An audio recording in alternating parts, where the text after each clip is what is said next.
ಇದ್ರು ಕೂಡ ಅದನ್ನ ಹುಡುಕಿ ಗೆಲ್ಲುವಂತ ಚಾಣಾಕ್ಷ ಇವರು. ಈಗ 2 ಕಣ್ಣುಗಳ ಮೂಲ ಹುಡುಕೋದಕ್ಕೆ ಇಷ್ಟು ತಡ್ಕಾಡ್ತಾ ಇದ್ದಾರೆ. ಸರ್, ಈ ಕಣ್ಣು ಯಾರ್ದು ಅಂತ ಇವತ್ತು ಇಲ್ಲಿ ನಾವು ಹುಡುಕ್ತೀವಿ sir. Super. First of all ಆ ಕಣ್ಣು ಹಾಕ್ರಪ್ಪ. ಹೇಳಿ, ಈ ಕಣ್ಣು ಯಾರ್ದು? ಅದೇ ಕಣ್ಣು ಬೇಟೆಯಾಡಿದೆ. ನೋಡಿ ಆ ಕಣ್ಣು, ಎಷ್ಟು ಒಳ್ಳೆ ಕಣ್ಣು. ಐಲೈನರ್ ಅಲ್ಲೂ ಸತ್ಯ ಹೇಳ್ತಾ ಇದೆ ಪಾಪ. ಅಷ್ಟು ಒಳ್ಳೆ ಕಣ್ಣು. ಆ ಕಣ್ಣು ಚೆನ್ನಾಗಿಲ್ಲ ಅಂತ ನಾನು ಹೇಳ್ತಾ ಇಲ್ಲ, ಬಟ್ ನಾನು ಹುಡುಕ್ತಾ ಇರೋ ಕಣ್ಣು ಅದಲ್ಲ. ಆದಿ ಮಗನೇ, ಸರಿಯಾಗಿ ಹೇಳಿದೀಯಲ್ಲ ನೀನು. ಅದು ನಮ್ಮ ಕಂಪನಿಯ ಲೋಗೋ ಅಲ್ಲ. ಹೌದಮ್ಮ, ಇದು ಬೇರೆ ಕಂಪನಿಯ ಲೋಗೋ. ಸಾರಿ ಮೇಡಮ್, ಸಾರಿ. ಅದು ಆಕ್ಚುಲಿ AJ ಕಂಪನಿ ಲೋಗೋ. ಅದು ಆಕ್ಚುಲಿ ಜಸ್ಟ್ ಮಿಸ್ ಆಗಿ ಬಂದ್ಬಿಟ್ಟಿದೆ. ಸತ್ಯ ಬಂತು ನೋಡಿ.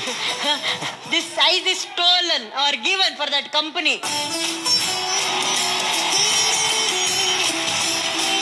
ಇದಲ್ಲ ಅಲ್ಲ?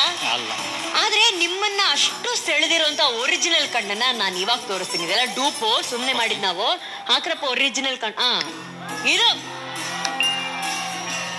ಆದಿತ್ಯ ಹರ್ಬಲ್ ಪ್ರಾಡಕ್ಟ್ಸ್ಗೆ ಸಿಕ್ಕಿರೋಂತ ಈ ಸುಂದರ ಕಣ್ಣುಗಳು ಯಾರ ಕಣ್ಣು? ಅಯ್ಯೋ ಆದಿತ್ಯ ಅವರೇ, ಸಾಕು, ತಲೆ ತಿರ್ಗೋಗ್ಬಿಡುತ್ತೆ. ಈ ಕಡೆ ತಿರುಗಿ. ಆದಿತ್ಯ ಅವರೇ, ಆ ಕಣ್ಣಿನ ಆಳದಲ್ಲಿ ಐ ಕ್ಯಾನ್ ಅಂಡರ್ಸ್ಟ್ಯಾಂಡ್. ಆ ಕಣ್ಣಲ್ಲಿ ಒಂದು ಕಾಂತಿ ಇದೆ, ಆ ಕಣ್ಣಲ್ಲಿ ಒಂದು ಮ್ಯಾಜಿಕ್ ಇದೆ. ಓಕೆ, ಆ ಕಣ್ಣು ನಿಮ್ಗೆ ಸಿಗ್ಲಿ.